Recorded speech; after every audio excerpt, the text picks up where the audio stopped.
Hey everybody, welcome back. We have now made it to chapter 2 in our study through the book of Daniel. We are going chapter by chapter and verse by verse through the whole book, gleaning all that we can as we go.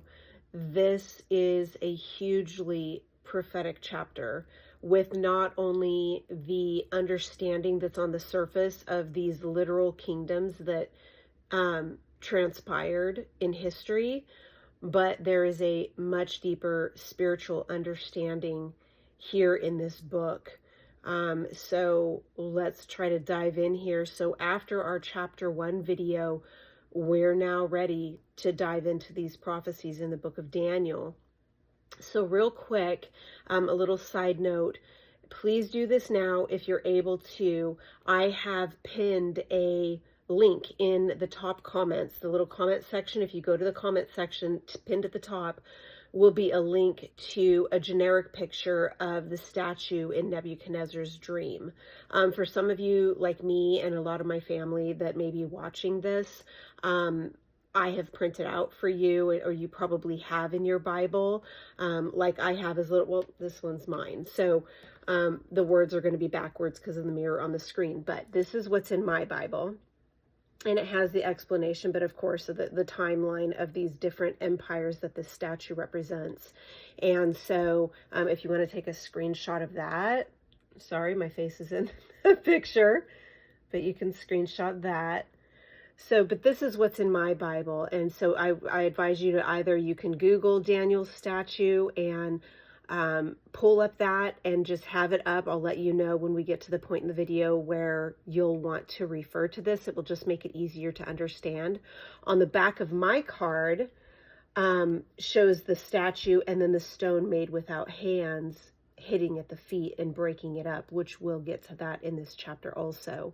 So, but just simply having the statue as we go through this will help you understand what this statue represents and also where we are right now in this statue, because this is an amazing chapter as we get into this here. So just hold on to that and I'll let you know when we want to start referring to that. So this is very important. To understand this chapter, you need to know that Daniel 2 and Daniel 7 both speak about a timeline that is shown in the statue in Nebuchadnezzar's dream. This timeline shows the demonic seed of Satan, which is the Babylon system, traveling geographically through different empires throughout history. Daniel 2 is man's view. Man sees the government empires and their leaders. But when we get to Daniel 7, that is speaking of the exact same empires, but from God's view. God sees the ugly beast, the demonic force that is behind the empire. He sees the beast system as it is morphing throughout history. So in Revelation, as an example, when Satan is described as a dragon and the Antichrist as a beast and the false prophet as another beast, this is how God sees this same demonic system. And in Daniel, we'll see in Daniel 7, we'll see all of these empires that are going to be spoken of here in chapter 2. We'll see them all as beast, because that is God's view and how God sees them. So when we arrive at Mystery Babylon, that those of you who went through Revelation with me, when we got to Revelation 17 and 18, that's when we saw Mystery Babylon. In those videos, those showed the current world power. That's who Mystery Babylon is. The current seat of Satan right now, prior to the tribulation. That Babylon system is shown as the scarlet beast that we saw the harlot riding in Revelation 17. The United States is currently riding and controlling this demonic system. We are the current world power, the head, the leader of the current world power of the world. So, and of course, our power, the United States power the harlot, needs to be taken away. Her power needs to be taken away in order for the Antichrist's final Babylon, the final beast system, to be implemented. And that we'll see in the statue that's the feet and 10 toes. We're not there yet. So for more clarity on where the United States is in the end times and Mystery Babylon, I do highly recommend watching my Revelation 17 and 18 videos. I go into a very deep dive on that. So the next section of the book of Daniel here, chapters 2 through 7 are written in Aramaic, which indicates that the context was indicated or intended for both Jew and Gentile. This section runs for the next 6 chapters, and it contains one of the most impressive prophetic revelations anywhere in Scripture. Chapters 2 through 7 are organized in what is called a chiasm, which helps us to understand the overall meaning of the section. So a chiasm, just so that you know, it's also called a chiasmus, is a way to present a sequence of ideas, and then those ideas are repeated back in reverse order. It is used frequently in the Bible. The result is the mirror effect as they're reflected back in the passage. Chiasms are structured in a repeating A, B, C, and then C, B, A. So it's mirrored back. And so here in Daniel, chapters 2 through 7, it's laid out like this. And I know it's super hard without me being able to pull it up on the screen for you to see. So I'm going to try to explain it, and hopefully you can take notes, and we'll touch base on it in successive videos also. So hopefully I'll be able to explain it in a way that you'll understand. And if not, know that I'll explain it again in another video. So the A, which is chapter 2, where we're at right now, is the prophecy concerning 4 Gentile empires that dominate Israel and the world from man's view. And then that mirror, the mirror to that will be, as I said, Daniel 7. That's the prophecy concerning the 4 Gentile empires that dominate Israel and the world, but then from God's view. Remember, here in chapter 2, we see the same demonic system moving throughout history, but it will be, like I said, from man's view. But in chapter 7, its mirror will be God's view. And then the B, because that was the A mirror. So you got the A, and then you got the reverse, or the A mirror, in chapter 7. The B is chapter 3. The next video will be God delivers Daniel's friends from a Gentile persecution. Its mirror we will get to in chapter 6. So the reverse, the B mirror, will be in chapter 6, and that is when God delivers Daniel from Gentile persecution. And then the C is chapter 4, and that is God humbles the Gentile king, being Nebuchadnezzar, to demonstrate God's sovereignty. And its mirror comes in the very next chapter after that, chapter 5, and that is when God removes the Gentile king, Belshazzar, who is Nebuchadnezzar's grandson, to again demonstrate his sovereignty. So you see, the thing plays out and then it's mirrored. And so, again, I'll be able to describe that again in other videos, or you can simply pause and rewind this and try to listen to me explain it again so you can kind of note that. So it goes in A, B, C, and then it mirrors back C, B, A of each one of those things. The chiasm here of chapters 2 through 7 helps explain the seemingly contradictory plan for Israel seen while under Gentile captivity and persecution in Babylon, which is seen in the initial ABC.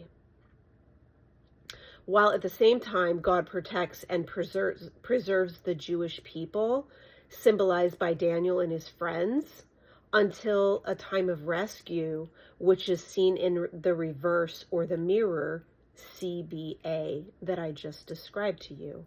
So let's begin by reading through our chapter, and then we'll go back and take a closer look.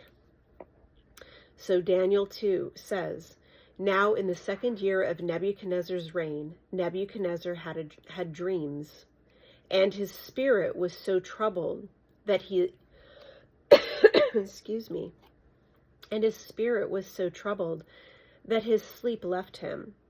Then the king gave the command to call the magicians, the astrologers, the sorcerers, and the Chaldeans to tell the king his dream.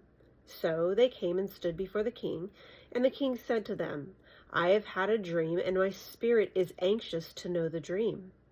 Then the Chaldeans spoke to the king in Aramaic, 'O king, live forever. Tell your servants the dream, and we will give the interpretation.' The king answered and said to the Chaldeans, 'My decision is firm. If you do not make known the dream to me and its interpretation, you shall be cut in pieces, and your houses shall be made an ash heap. However, if you tell the dream and its interpretation, you shall receive from me gifts, rewards, and great honor. Therefore, tell me the dream and its interpretation.'" Verse 7. They answered again and said, "Let the king tell his servants the dream, and we will give its interpretation." The king answered and said, "I know for certain that you would gain time, because you see that my decision is firm.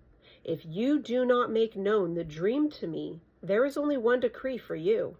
For you have agreed to speak lying and corrupt words before me till the time has changed.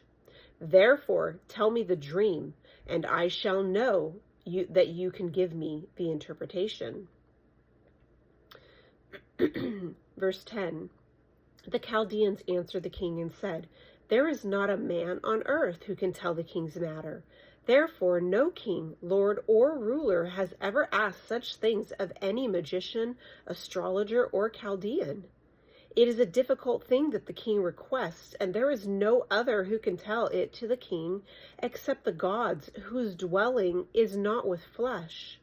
For this reason the king was angry and very furious, and gave the command to destroy all the wise men of Babylon. So the decree went out, and they began killing the wise men, and they sought Daniel and his companions to kill them.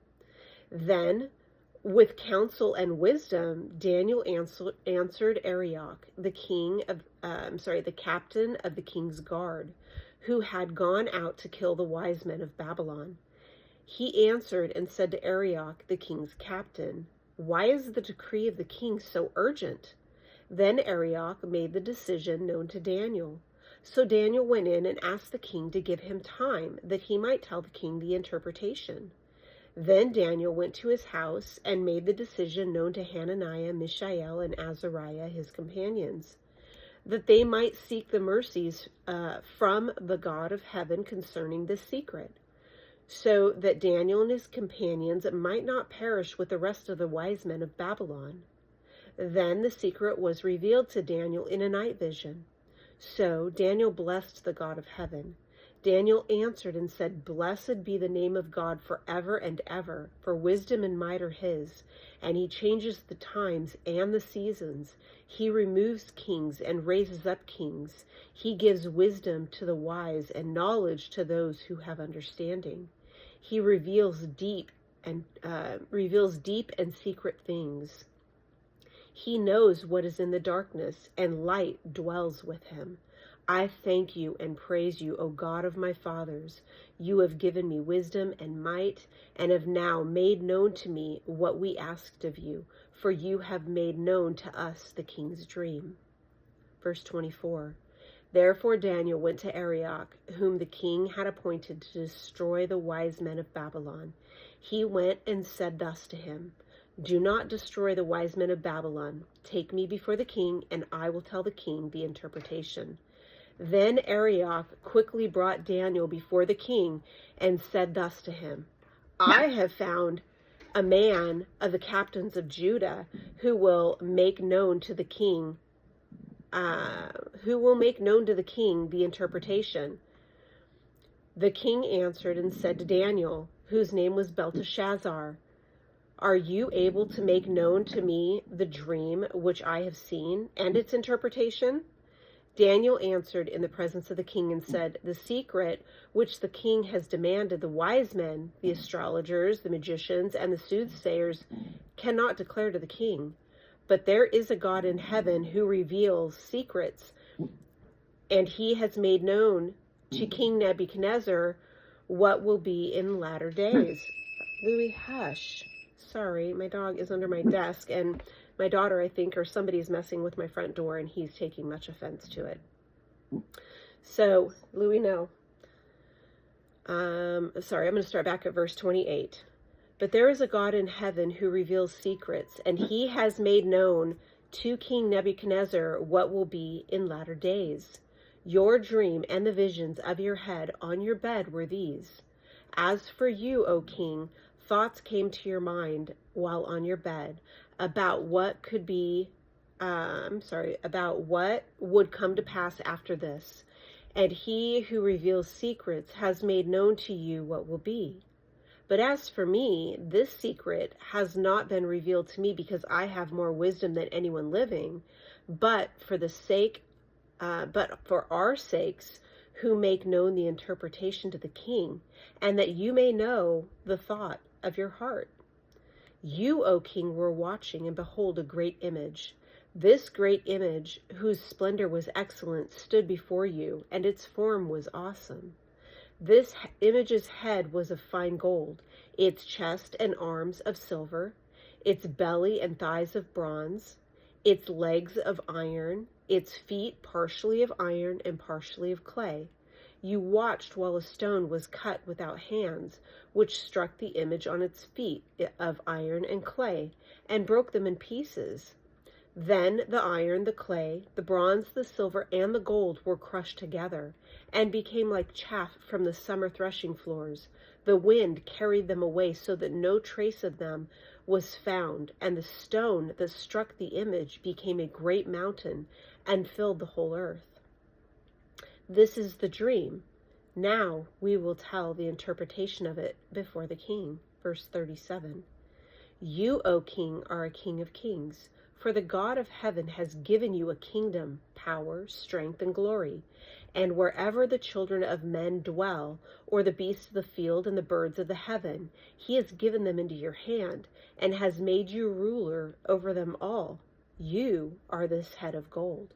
But after you shall arise another kingdom inferior to yours, then another, a third kingdom of bronze, which shall rule over all the earth.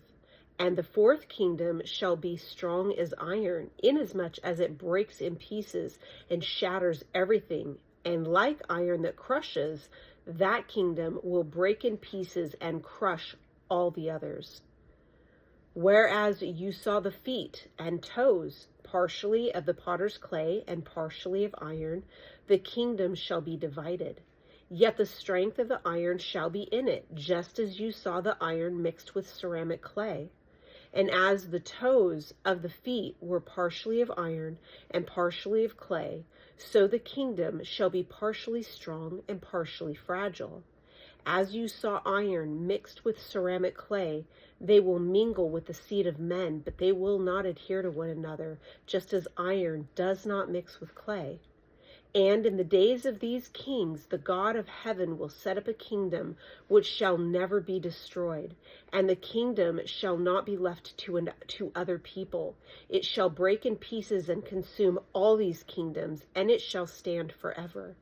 Inasmuch as you saw the stone was cut out of the mountain without hands, and that it broke in pieces the iron, the bronze, the clay, the silver, and the gold, the great God has made known to the king what will come to pass after this. This dream is certain, and its interpretation is sure.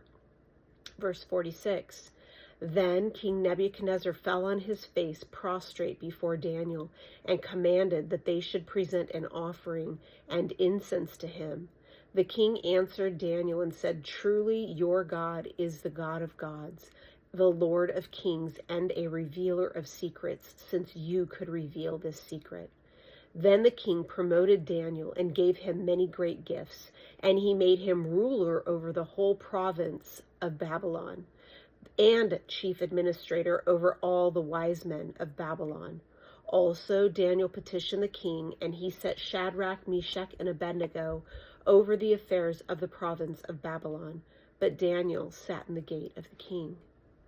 Here we see that the Lord reveals his plan through the statue in Nebuchadnezzar's dream to bring a succession of Gentile kingdoms to rule the earth.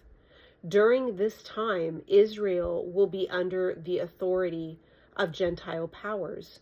But at the end of this long period of history, the Lord will restore Israel as the head nation of the earth. Then the Messiah will usher in the long-awaited kingdom promised to Israel. All of this we will see here in this statue in chapter 2. So this is gigantic. Just by me reading through that, I'm sure a lot of you are like, oh boy, what does all of that mean? That was a lot. And so I'm going to do my best through the Holy Spirit to break this down for you and help you gain some serious understanding of this timeline that literally shows the timeline of the Gentile history here as God has laid it out. So let's dive into this massive chapter, starting in verses 1 through 11. So verses 1 through 11, I'm going to repeat just so it's fresh in your mind before I start breaking it down. Verses 1 through 11 says, "Now in the 2nd year of Nebuchadnezzar's reign, Nebuchadnezzar had dreams, and his spirit was so troubled that his sleep left him.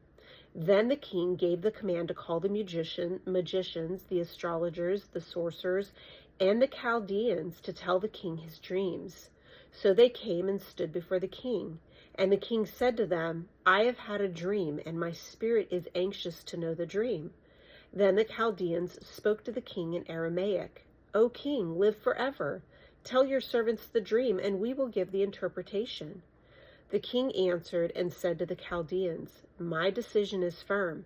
If you do not make known to me the dream and its interpretation, you shall be cut in pieces, and your houses shall be made an ash heap. However, if you tell the dream and its interpretation, you shall receive from me gifts, rewards, and great honor.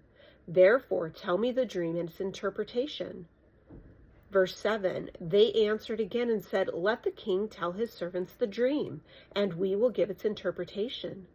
The king answered and said, 'I know for certain that you would gain time, because you see that my decision is firm. If you do not make known the dream to me, there is only one decree for you. For you have agreed to speak lying and corrupt words before me till the time has changed. Therefore, tell me the dream, and I shall know that you can give me its interpretation.' The Chaldeans answered the king and said, 'There is not a man on earth who can tell the king's matter. Therefore, no king, lord, or ruler has ever asked such things of any magician, astrologer, or Chaldean. It is a difficult thing that the king requests, and there is no other who can tell to the king except the gods, whose dwelling is not with flesh.'" So here in verse 1, we hear that Nebuchadnezzar's 2nd full year as king, he has had dreams. In this case, the Lord withheld the meaning from the king to ensure the king would reach out for an explanation here. God has given these visions to the king intentionally. The first 3 verses in this chapter are in Hebrew. The Aramaic begins in verse 4. However, the Hebrew in the first 3 verses indicates that the king had multiple dreams. So either this dream repeated itself, or the king received the dream in pieces. Either way, God made the visions so troubling for Nebuchadnezzar that he couldn't forget or ignore them. But God also made sure that the king couldn't understand them either. occasionally the Lord will use dreams to communicate to somebody from behind the scenes, even today. So Nebuchadnezzar then calls in all his counselors in Babylon seeking their advice. A magician was one who attempted to divine the future. A sorcerer cast spells or called upon demons or the dead for power. Finally, the astrologers studied the heavens to determine the future. As we see in the text here, these men were called to give an interpretation, but the king wanted to be sure that they were telling the truth. Normally, these men expected their leader to describe the dream first. Then they would appeal to each of their respective demonic powers to arrive at an answer. So Nebuchadnezzar wisely required that the men tell both the dream and the interpretation. The king clearly suspected that the men might simply propose their own answer to pacify the king, which is why he demanded both the dream and the interpretation. Of course, the counselors object to this new rule since it will expose their incapability and any fraud. In verse 4, Daniel then switches to writing in Aramaic, and he continues to write in Aramaic until chapter 7, verse 28. This indicates that the subject of Daniel's writing is to be known by the Gentiles and the Jews. When these men protest, the king sees right through their scheme. In verse 5, he declares that he will cut them in pieces and destroy their families' homes if they won't do as he has instructed them. If they can't tell him something that he already knows, which is the content of the dream, then how could he expect them to tell things he doesn't know? And that's the only reason these men are employed. They end their final protest against the king's methods, saying, "There is not a man on earth who can tell the king's matter. Therefore, no king, lord, or ruler has ever asked such things of any magician, astrologer, or Chaldean. It is a difficult thing that the king requests, and there is no other who can tell it to the king except the gods, whose dwelling is not with flesh."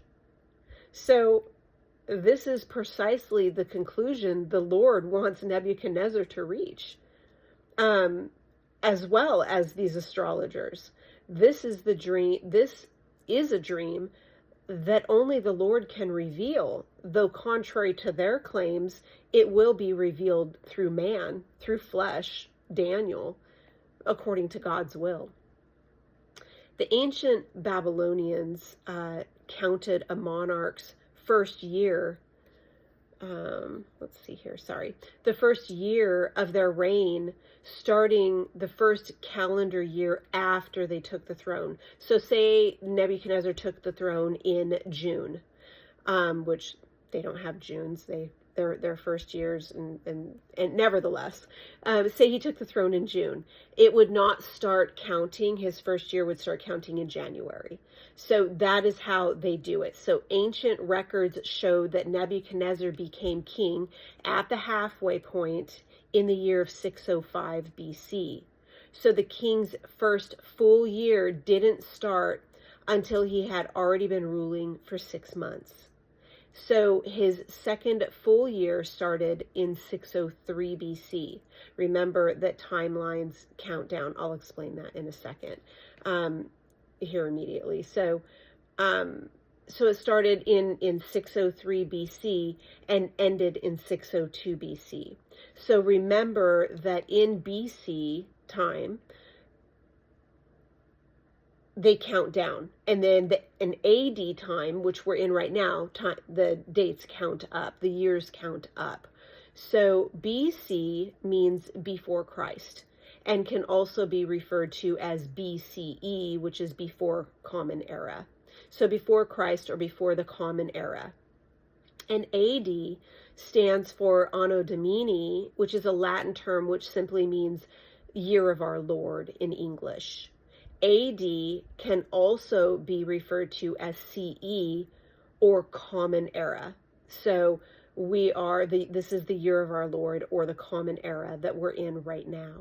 So the BC or AD dating system was created with respect to the birth date of Jesus, which is considered the central starting point. As the name suggests, BC or before Christ refers to the number of years before Christ was born, and AD or Anno Domini, the common era, now is the period after Christ was born. So when it says that Nebuchadnezzar took his throne in 605 BC, that's counting down to 0. Well, actually, there is no 0. It counts down to 1, and then it goes from 1 BC to then 1 AD, and then starts counting up. And now we're in 2025. AD or CE, Common Era, is what we're in right now. So I know that can be confusing, but just try to understand whenever somebody says a date and BC, and then, you have to understand they're counting down in here. So he took the throne in 605, but his first year ruling would have been 603, and then ended in 602. So it counts down. Therefore, in 602 BC, Daniel was either just ending his 3-year training or very near the end when these dreams came to the king. In either case, Daniel was the least qualified here among the king's men to have been able to give this interpretation. Let's look at verses 12 through 18. It says, "For this reason the king was angry and very furious, and gave the command to destroy all the wise men of Babylon. So the decree went out, and they began killing the wise men, and they sought Daniel and his companions to kill them. Then, with counsel and wisdom, Daniel answered Arioch, the captain of the king's guard, who had gone out to kill the wise men of Babylon. He answered and said to Arioch, the king's captain, 'Why is the decree from the king so urgent?' Then Arioch made the decision known to Daniel. So Daniel went in and asked the king to give him time, that he might tell the king the interpretation. Then Daniel went to his house and made the decision known to Hananiah, Mishael, and Azariah, his companions, that they might seek mercies from the God of heaven concerning this secret, so that Daniel and his companions might not perish with the rest of the wise men of Babylon. So since Nebuchadnezzar declares that all wise men be destroyed, and Daniel just entered his service in this capacity, he and his friends suddenly find themselves caught up in all this chaos. So Daniel shows great discretion, but with discernment. Daniel doesn't panic. He doesn't beg or argue. He remains rational and thoughtful. Though aware of the seriousness of this issue, Daniel doesn't operate in fear. Fear is actually a sinful response to the circumstances of life, reflecting our failure to trust in the Lord. Matthew 14, verse 34 says, "O you of little faith, why do you doubt?" Trusting God for whatever comes next, Daniel buys some time to appeal to the Lord for an answer, because he knows that only the Lord can grant him the insight to save his life. The reason he gives is so that he can interpret the dream, assuring the king that he can give the interpretation, which suggests that Daniel had a sense here of his calling and gifting already. I think we, even now, can operate in similar confidence when we know the calling on our life. Teachers who know that they are called or gifted with insight will tackle a study of Scripture that others struggle to understand. The same can be said of those who have a calling or gifting to pray or heal or plant a church. If you're operating in God's calling and gift, then you don't need to hesitate. Just like Daniel spoke and said here, "I'll give you the interpretation. Give me time to seek my God." Let's look at verses 19 through 23. It says, "Then the secret was revealed to Daniel in a night vision. So Daniel blessed the God of heaven. Daniel answered and said, 'Blessed be the name of God forever and ever, for wisdom and might are his. and he changes the times and the seasons. He removes kings and raises up kings. He gives wisdom to the wise and knowledge to those who have understanding. He reveals deep and secret things. He knows what is in the darkness, and light dwells with him. I thank you and I praise you, O God of my fathers. You have given me wisdom and might, and have now made known to me what we asked of you, for you have made known to us the king's demand. So we don't know, it doesn't say how long Daniel prayed to the Lord, but it does appear that he prayed and received the answer that same night. It's actually really hard to believe that the king would have allowed Daniel much more time than that night. The Lord gives Daniel his answer through a night vision, which could be a euphemism for a dream. It can also mean a conscious revelation that occurred in the evening time. But Daniel's words indicate he not only understood the vision, but its significance. As Daniel speaks of times and seasons, he refers to something very specific, the very topic of the dream. Daniel then responds in praise to God for his revelation. He credits God's wisdom and might for the plan that was revealed. In verse 21, Daniel praises the works of God as revealed in the dream's interpretation. He says God changes times and seasons. He establishes and removes leaders of nations. The word times here refers to the course of history, and the word seasons refers to specific appointed periods of time. So history can be called times, and therefore seasons are the sectionings or the dividings of history into periods. God is both the author of history or times and the one who divides times into its periods or its seasons. God does these things with purpose according to his master plan. These concepts are also taught in the New Testament, though with slightly different terms. This pattern of one age leading into another age is the way God always worked in history. The history of creation is divided into ages, which the Lord controls, as Daniel says. Ages are long but finite periods in God's program for history. In the New Testament, the transition from one age to another is characterized as last days. 2 Timothy chapter 3 verse 1 says, "But know this, that in the last days perilous times will come." And in 2 Peter 3:3 it says, "Knowing this first, that scoffers will come in the last days, walking according to their own lusts." The last days are the final period of one age. So when it says the last days, that is the last period in whatever age you're currently in. That ushers in, those last days will then usher in the next age. Daniel in verse 20 here is praising the Lord for his sovereignty in these transitions. God authors the events of history, but more than that, he has set these events into ages to accomplish a greater purpose.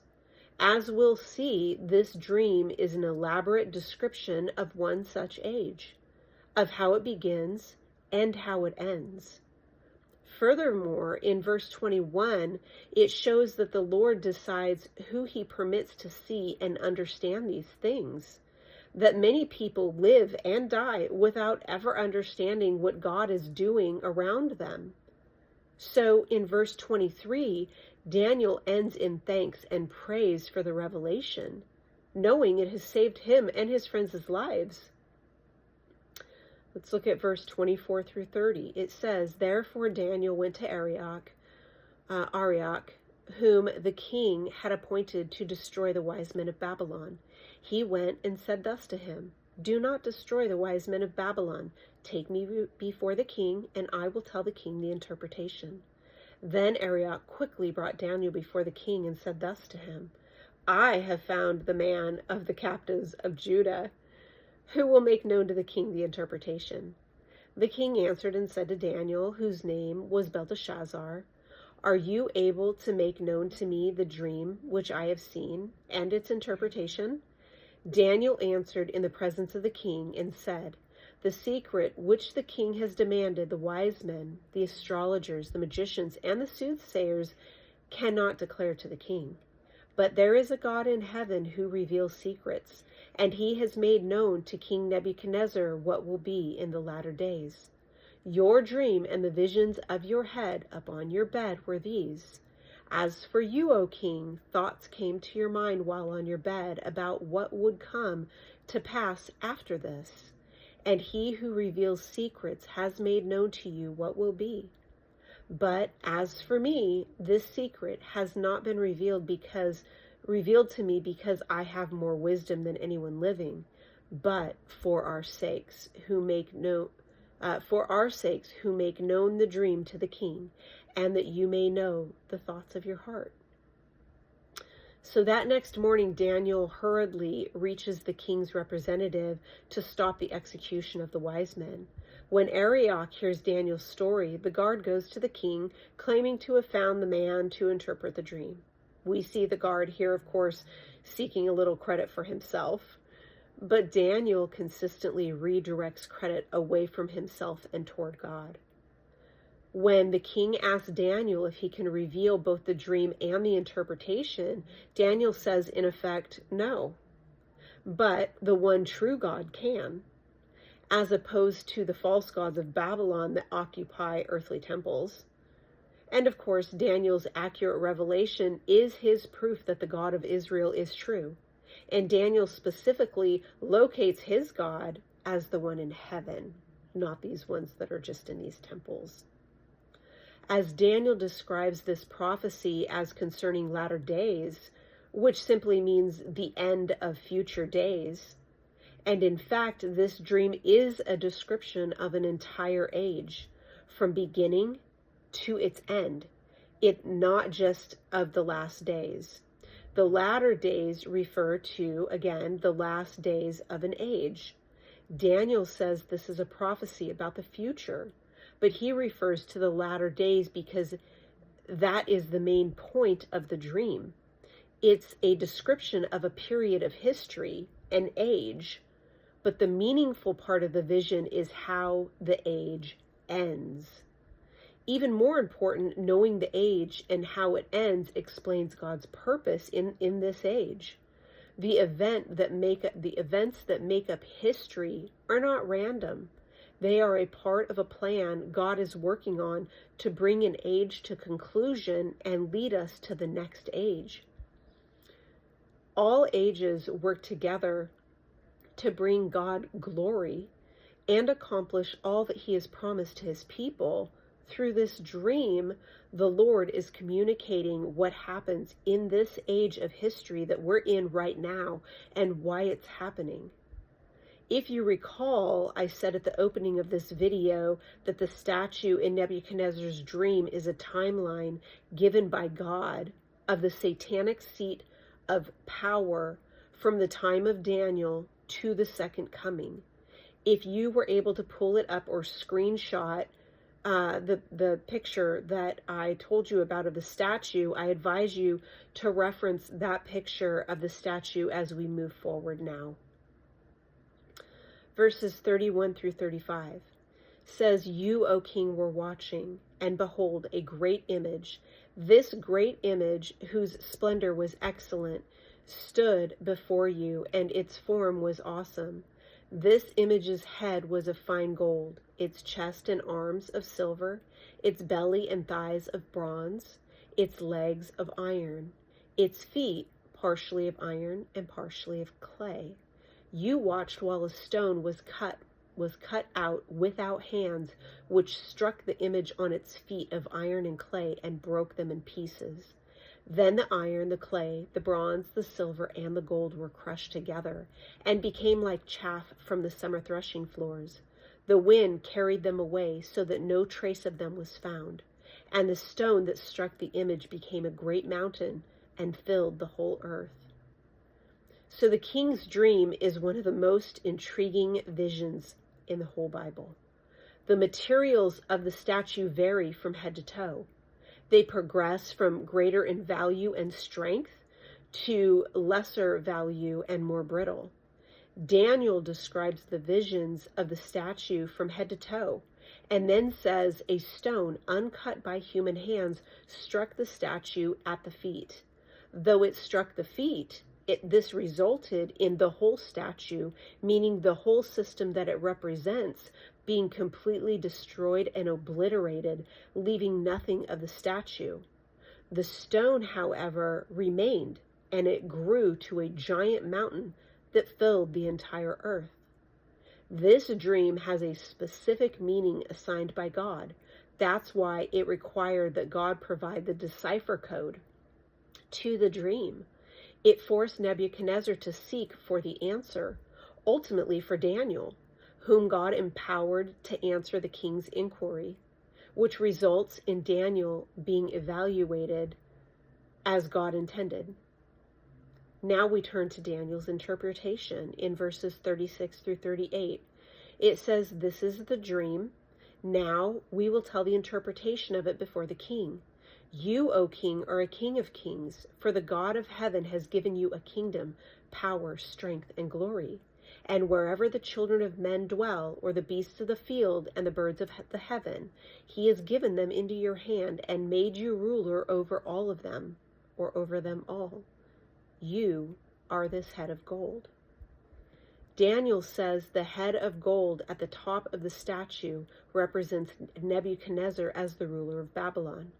Nebuchadnezzar ruled over every inch of the physical earth. Daniel tells the king that his power to conquer the nations of the world was a direct result of Israel, God giving them into his hand. Now we know that Nebuchadnezzar didn't travel every inch of the globe during his reign as king. Daniel here is describing the authority that God gave to Nebuchadnezzar, regardless of the degree to which Nebuchadnezzar actually assumed the authority. Jeremiah chapter 27, verses 5 through 7 says this, "I have made the earth, the man and the beast that are on the ground, by my great power and by my outstretched arm, and I have given it to whom it seemed proper to me. And now I have given all these lands into the hand of Nebuchadnezzar, the king of Babylon. My servant and the beasts of the field I have also given him to serve him."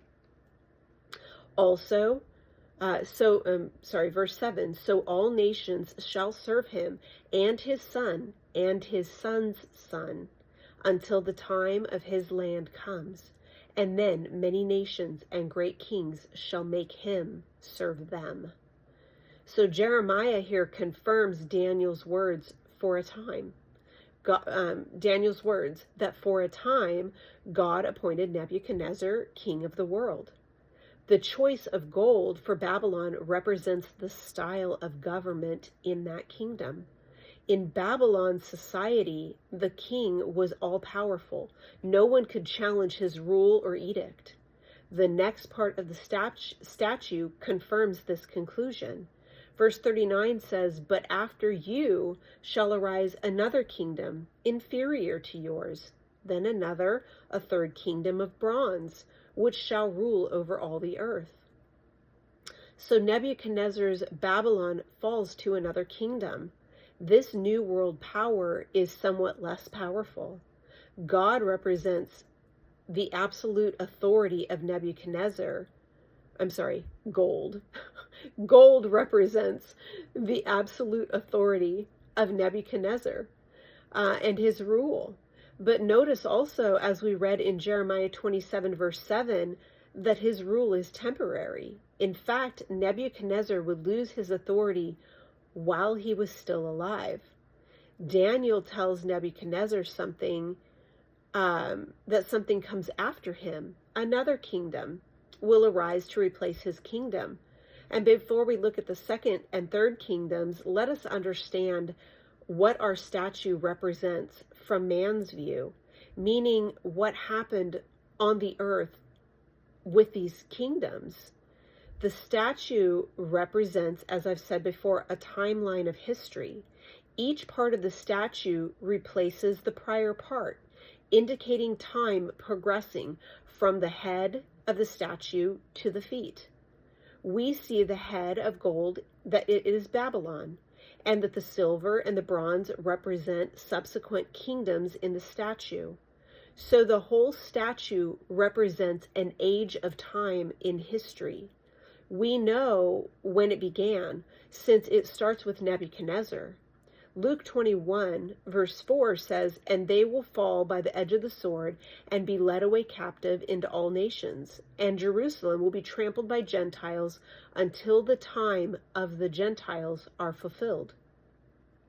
In Luke 21 here, Jesus is in the midst of explaining how Jerusalem will be destroyed by the Romans. Specifically, the people of Israel are to be scattered outside of their land, and the city of Jerusalem is to remain under Gentile oppressors. As he explains, as he's explaining the coming fall in 70 AD, that's what Jesus is explaining here in Luke 21.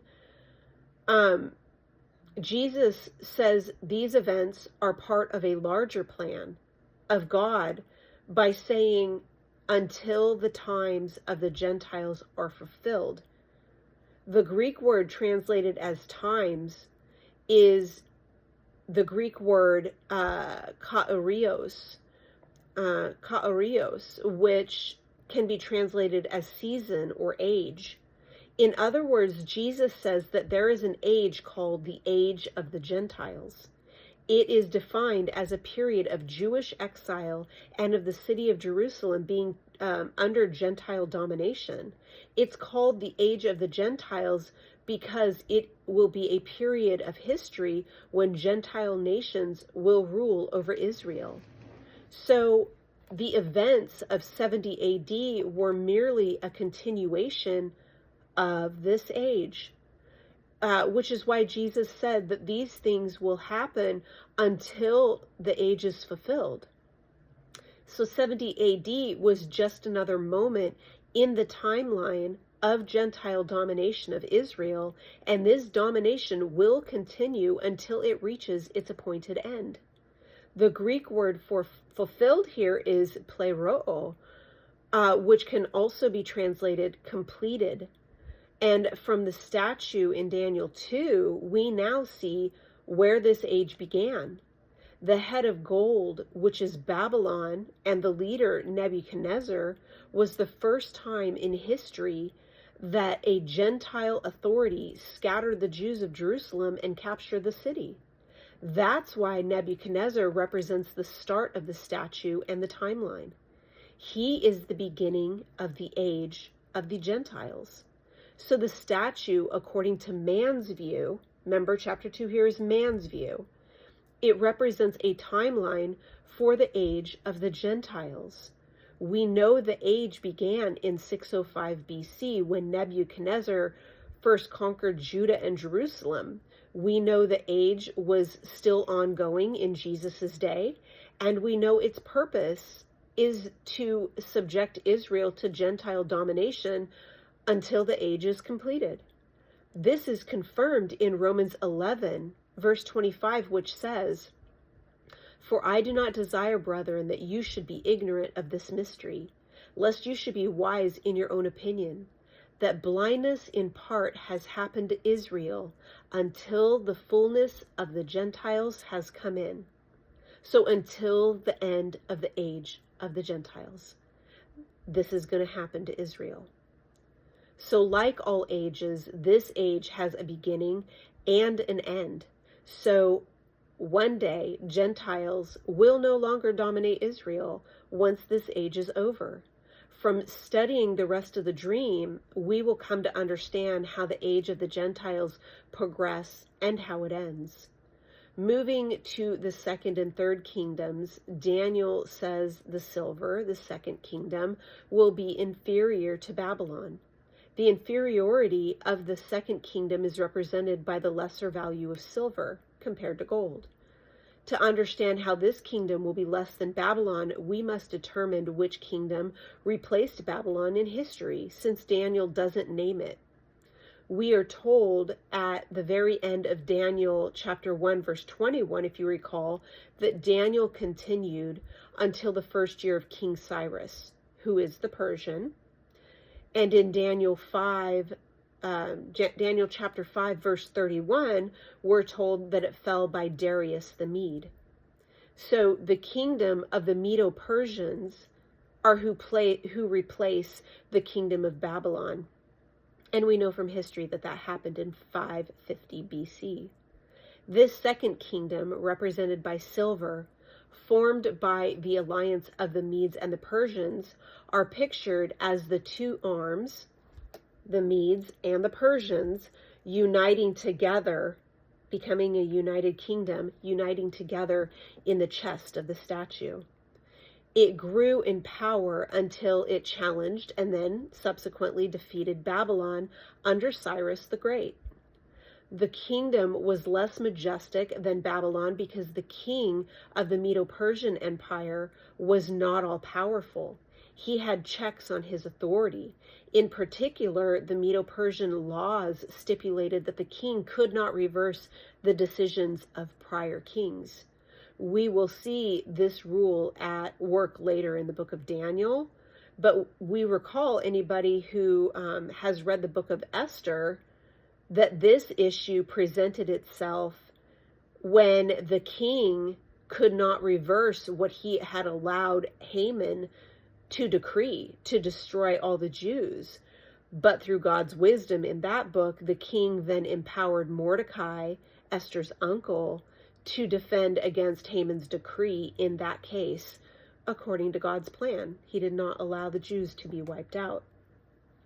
So the rule of a Medo-Persian monarch was like silver compared to Babylon's gold, because it wasn't an absolute. Nevertheless, the Medo-Persians will defeat the Babylonians at a point in the age and assume their position of authority. Then in verse 39, Daniel adds that a third kingdom is also slated to assume power over the world. This third kingdom will replace the second, and likewise will exhibit lesser majesty in its rule. It is the Hellenistic or Greek Empire of Alexander the Great. Alexander extended the Greek Empire out of Central Europe and into the East. He defeated the Persians in 330 BC. He is represented by the thighs of bronze. I think it's the waist and thighs of bronze, because the leader of the Greek Empire was far less powerful than those of either the Medo-Persians or the Babylonians, but enforced his control through a powerful military that could impose his will. We read of this transition in the book of Daniel because it actually happens in Daniel's lifetime. Verse 40 says, and the fourth kingdom shall be as strong as iron, inasmuch as iron breaks in pieces and shatters everything. And like iron that crushes, that kingdom will break in pieces and crush all the others.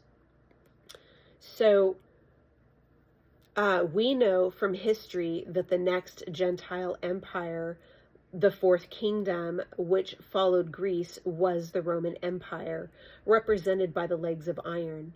The Roman Republic defeated the Hellenistic or Greek Empire in 168 BC, and Rome continued to expand for the next several centuries. Rome eventually defeated Judea in 63 BC and took control of Jerusalem and Babylon. As Rome conquered, it transitioned from a republic to a monarchy ruled by the Caesars.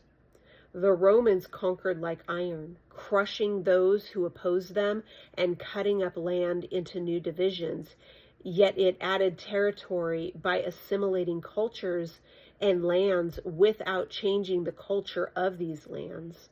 But because these lands retained their cultures, they continued to see themselves as independent of Rome. The Roman Empire has never completely disappeared, at least not in the sense intended by this statue.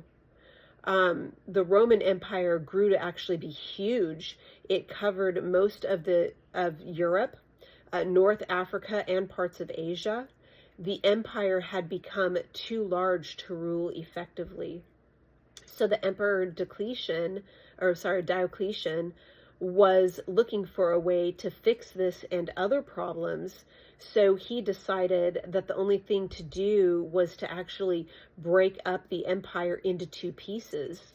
One piece would be the Western Empire, which included Rome, and the other would be the Eastern Empire, which included Constantinople.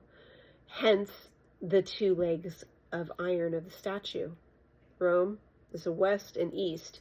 So Rome, west, and Constantinople, east, represent the two iron legs. In 479 AD, so now we're counting up, we're in our timeline. So in 479 AD, when the Visigoths sacked Rome, the Western Empire collapsed, and European entered the Dark Ages. The Eastern Empire, which included Constantinople, renamed itself to the Byzantine Empire. And the Byzantine Empire lasted for another 1,000 years. But as we know, Rome is no longer the current world power. So let me premise this all by clarifying that Babylon, though it originated locally in Iraq, excuse me, so though Babylon originated originally in Iraq, what this statue represents is not a place. It is the demonic spirit that moved geographically throughout history. I believe it began in Babel, but that's not when this age began, that this statue represents. But Babel is Babylon. So that is the same location, the same seat of Satan. Then Babylon was taken over by the Medo-Persians, Greece, and Rome, as we just saw in the statue. If you read Isaiah 14, verses 1 through 23, it shows clearly that Satan, or Lucifer, originally is the king of Babylon, the demonic spiritual king that is guiding the human physical kings throughout this system. So he is the demonic force behind Babylon, behind Medo-Persia, behind Greece, behind Rome, and will be behind the final empire there. This, and I believe all scripture, needs to be seen through spiritual eyes, meaning to have it revealed by the Holy Spirit to gain the actual or full meaning of its depth. This is the demonic force throughout history, as I said, behind the leader or the system, regardless of its geographical location. A king rules from his throne. So wherever Satan's current system moves to, there his throne will be. There the seat of Satan will be. Scripture shows you that the seat or throne of Satan moves geographically. First, it's seen in Babel, and then in Isaiah 14, as it said, became Babylon. The seat of Satan was in Babylon, and Satan was the king. That's where his throne laid. His throne was, and he was the king of Babylon. But then the Medo-Persians conquer Babylon and take it over, and the throne is eventually moved to Pergamum, which is modern-day Turkey, but at that time it was under Roman control. Revelation 2, verse 13 shows this, speaking to the church in Pergamos. It says, "I know your works and where you dwell, where Satan's throne is." So this demonic Babylon system, Satan's throne, has moved geographically from Babylon in Iraq to Pergamos in Turkey while under Roman control. Then eventually it moves to Rome, the same Rome revealed in the legs of iron and partially in the feet and 10 toes in Daniel's statue. Every empire on Daniel's statue is the same demonic system, Satan's Babylon system. And I know I keep repeating this, but I really want you to understand the seat of Satan, the demonic power behind Babylon, is the same demonic power system regardless of its geographical location. Its location moves. The demonic spirit is the same. I will come back to this in a moment. Let's look at verses 41 through 43. It says, where you saw the feet and toes, partially of potter's clay and partially of iron, the kingdom shall be divided, yet the strength of the iron shall be in it, just as you saw the iron mixed with ceramic clay, and as the toes of the feet are partially iron and partially clay, so the kingdom shall be partially strong and partially fragile. As you saw iron mixed with ceramic clay, they will mingle with the seed of men, but they will not adhere to one another, just as iron does not mix with clay. The final kingdom moves to the least valuable here, and more brittle materials are seen, iron and clay. This kingdom follows a very different pattern compared to the first four. Rather than consolidating power into a single entity, the final kingdom will assimilate existing powers, yet leave them in pieces. Some of these pieces will be stronger than others, resulting in an empire that is imbalanced in power. But then we see the feet of iron and clay with 10 toes, weaker than just the iron because you have the mixture of iron and clay. Not a strong monarchy, but more of a confederacy. And yet it is related to the Roman Empire because it is part iron. I believe the 10 toes represent the 10 kings mentioned in Revelation 17, verse 12, which said, the 10 horns which you saw are 10 kings who have received no kingdom as of yet, but they receive authority for 1 hour as kings with the beast being Antichrist. So just as the clay and iron do not stick together well, this kingdom will find its various pieces combining for a period of time, but not adhering to one another. And perhaps this is why we see the Antichrist overtaking 3 of the 10 kings, as we will see when we get to Daniel chapter 7. It says in Daniel chapter 7, verse 24, the 10 horns are 10 kings who shall arise from this kingdom. So meaning the final kingdom, which are the iron and the clay feet with 10 toes. They're going to arise from that kingdom. It continues, it says, and another shall arrive after them. That's the Antichrist. And he, the Antichrist, shall be different from the first ones. And he shall subdue 3 kings. So now there's 7 kings left. 3 of the 10 have been subdued. So because the 10 toes are part iron, the nations that join together will be related to the Roman Empire, or nations that were involved in the Roman